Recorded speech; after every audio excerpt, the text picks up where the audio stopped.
नमस्कार श्रोताओं, आप सुन रहे हैं रेडियो एमिटी 107.8 FM और आज आप मुझे देख रहे हैं मेरे सोशल मीडिया अकाउंट पर। और आज हम आए हुए हैं छलेरा के क्षेत्र में, जहां पर हमारे साथ डॉक्टर प्रशांत शांडिल्य मौजूद हैं, जो लगातार पल्स क्लिनिक से जुड़े हुए हैं और अपनी सेवाएं दे रहे हैं। तो ज़्यादा देरी ना करूं, उनसे सीधा सवाल और जवाब का दौर शुरू करती हूँ। सबसे पहले तो डॉक्टर प्रशांत शांडिल्य जी, आपका बहुत बहुत स्वागत है। नमस्कार सभी श्रोताओं को मेरा नमस्कार। अच्छा प्रशांत जी, जैसे मौसम में अचानक से काफ़ी बदलाव देखे जा रहे हैं, कभी बारिश कभी गर्मी, बहुत ज़्यादा चेंजेस आ रहे हैं। तो ऐसे में लोग अपने आप को कैसे स्वस्थ रखें? देखिए, जैसा कि ये गर्मियों का मौसम है, इस मौसम में सबसे पहले और ज़्यादा मरीज देखे जाते हैं पेट से संबंधित। जी।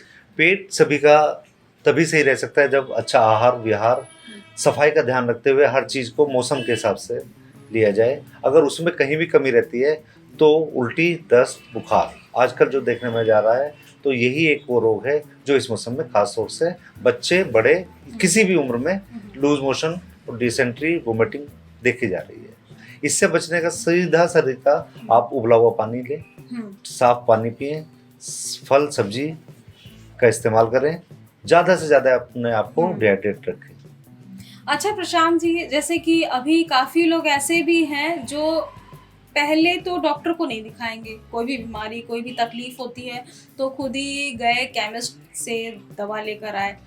तो क्या कितना ये सही है, कितना ठीक है ये हम लोगों की बदनसीबी है कि भारत में ऐसा कोई रूल नहीं है कि बिना डॉक्टर की पर्ची के कोई दवाई ना दे। जी। वो अपने आप, पहली गलती तो मरीज की कि वो वहाँ तक जाता है, उसके बाद में मेडिकल स्टोर वाले देते हैं। उसके जो साइड इफेक्ट है, कई बार हमें ऐसे देखने को मिलते हैं कि मरीज की हालत और ज़्यादा खराब हो गई। जो काम हम क्लिनिक पर सही कर सकते थे, फिर उसको हॉस्पिटल में जाके कई गुना फीस देकर सही करना पड़ता है। इसका सीधा सा तरीका ये है, भले ही डॉक्टर फीस लेते हैं लेकिन वो उनकी जान बचाते हैं। एक पढ़े लिखे डॉक्टर में और एक मेडिकल स्टोर में फ़र्क महसूस करना चाहिए एक आम नागरिक को। अच्छा प्रशांत जी, जैसे बात हो रहा है कि उनके साइड इफ़ेक्ट, तो मैं चाहूँगी कि हमारे श्रोताओं को, जो हमारे दर्शक हैं, उन्हें भी आप ये बताएं कि ये जो साइड इफ़ेक्ट है, कभी कभी शॉर्ट टर्म में दिखता है, बहुत जल्दी दिखाई दे, और कुछ होते हैं लॉन्ग टर्म में दिखते हैं। कितना घातक हो जाता है? कोई भी पेन किलर, हम किसी ब्रांड का नाम नहीं, डिक्लोफिनेक है, पैरास्टामोल है, इवन कि कहीं गैस वाली गोली। जी जी। हिंदुस्तान में सुबह उठते ही एक आदत सी है, गैस की गोली, गैस का कैप्सूल हमें उठ के देना। लॉन्ग टर्म में ये एक एम्स की भी रिपोर्ट आई थी 3 साल पहले, जिन्होंने बताया था कि इसको लेने से, नियमित रूप से अगर कोई ले रहा है तो इंटेस्टाइन कैंसर बनते हैं। और जो शॉर्ट टर्म एलर्जी की बात है, कोई भी दवाई कब रिएक्शन कर जाए किसी को नहीं पता। एक दवाई आपके लिए सही है लेकिन वो दूसरे को एलर्जी कर सकती है। उससे बचने का तरीका यही है कि आप डॉक्टर से मिलें।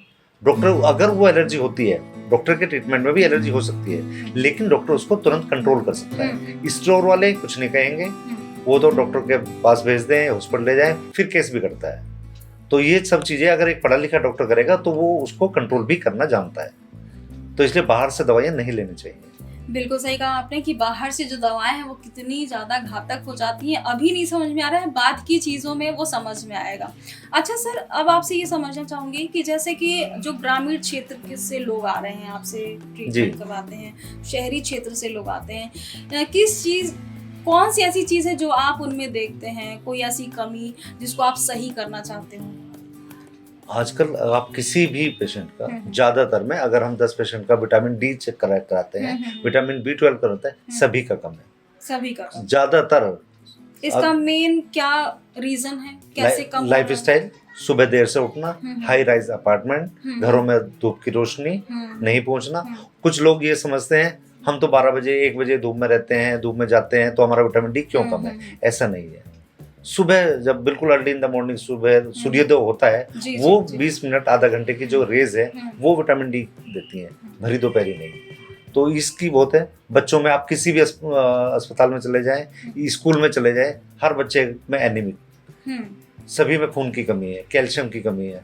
डाइट लेंगे लेकिन वो डाइट क्या, वो डाइट आपके पेट के लिए है, स्किन के लिए नहीं, वो सिर्फ आपकी जीभ के लिए है। बच्चे उस पर मरते हैं और उसी की वजह से आने वाले टाइम में, या अभी भी देखना, हाइट, पेट खराब, बच्चों के दांत खराब और बाल, डाइजेशन, बड़ी एज में होने पर 15-18 साल की लड़कियों को पीसीओडी, पीसीओएस, थायराइड बहुत कॉमन हो गया। आज से 5-7 साल पहले इतना कॉमन नहीं था थायराइड, पीसीओडी, पीसीओसी जो अब है।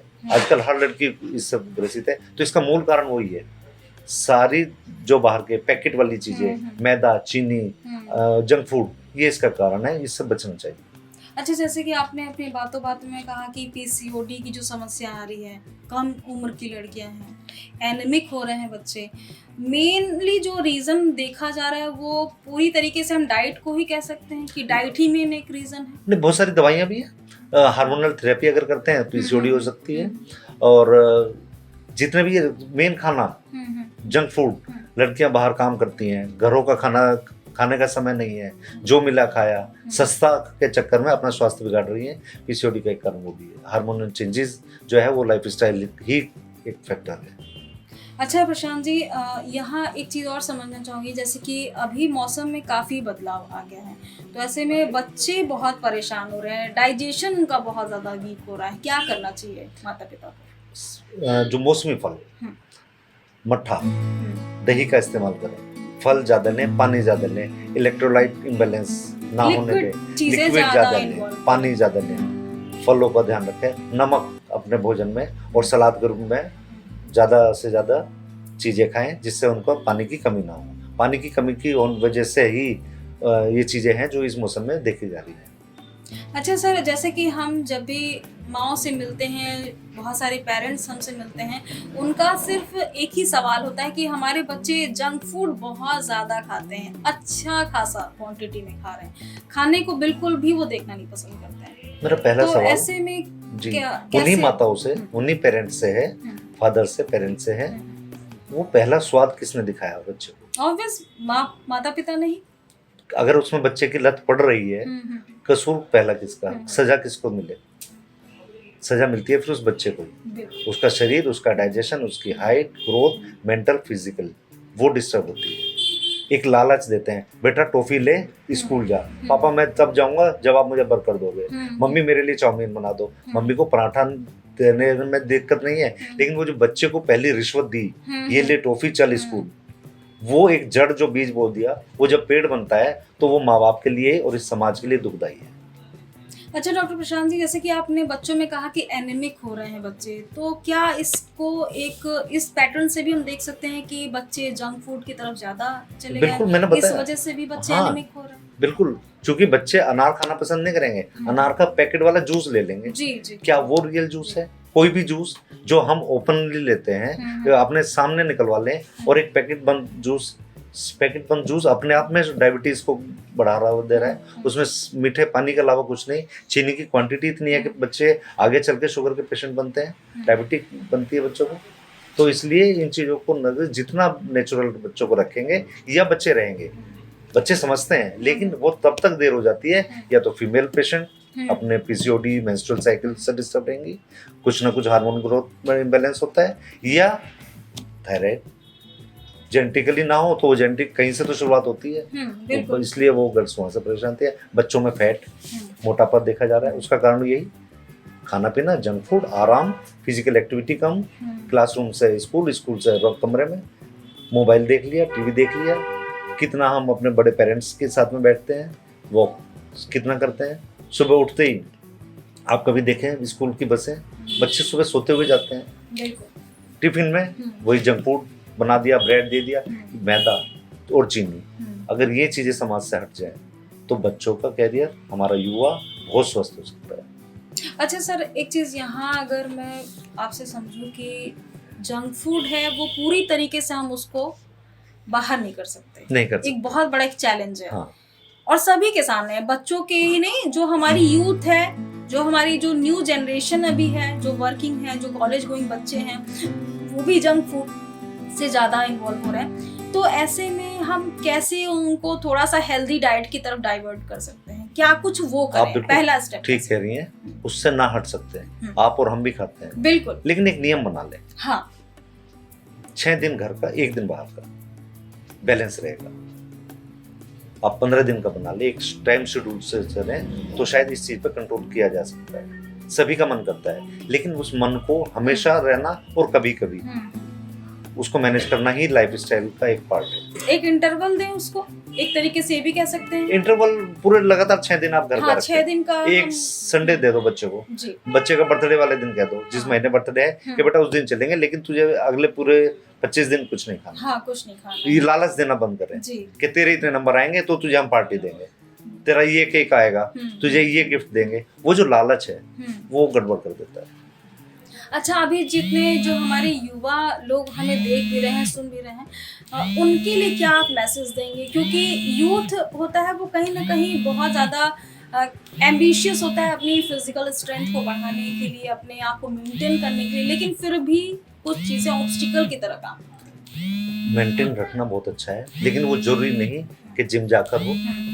पार्क में आजकल हमारी सरकार सारे पार्क में जिम दी हुई है, उसका यूज़ करें। उसको प्रोटीन को आप नेचुरल प्रोटीन खाएं, सबसे अच्छी दालें हैं, नॉन वेजिटेरियन है। इस चीज़ को ध्यान रखें कि वैसे कि किसी दवाई स्टेरॉइड प्रोटीन की अगर सेहत बनाएंगे तो वो कहीं ना कहीं एक टाइम पर आपके लीवर किडनी को इफेक्ट करेगी। इसलिए युवाओं को खासतौर से ये है कि अपना शरीर नॉर्मल तरीके से नेचुरल रखें। आपको फिट रहना जरूरी है, लेकिन उसके लिए जो स्टेरॉइड का सहारा लिया जाता है वो ना लें। नेचुरल कंटेंट्स को यूज़ करें, नेचुरल चीज़ों को अपने आप डाइट में डाल सकते हैं। तो प्रशांत जी, आखिरी आपसे एक सवाल मेरा आपसे ये रहेगा कि हमारे जो श्रोतागण हैं, जो हमारे दर्शक हैं, जो हमें देख रहे हैं, उनके लिए क्या आप मैसेज देंगे, क्या कहना चाहेंगे रेडियो एमिटी के माध्यम से? अपनी हवा, अपना देश, अपना खाना पीना अपनाइए, सृष्टि और आप दोनों ही स्वस्थ रहेंगे। बहुत बढ़िया, बहुत सुंदर। तो ये थे हमारे साथ प्रशांत सांडिल्य जी, जिन्होंने इतनी अच्छे तरीके से ब्रीफ किया और हर चीज़ों को बताया। तो आपसे भी यही उम्मीद है कि आप इन टिप्स को आजमाएं और अपनी लाइफ को बेटर बनाएं। तो ऐसे ही स्वस्थ रहिए और सुनते रहिए रेडियो एमिटी 107.8 FM। उड़ान है उमंगों की।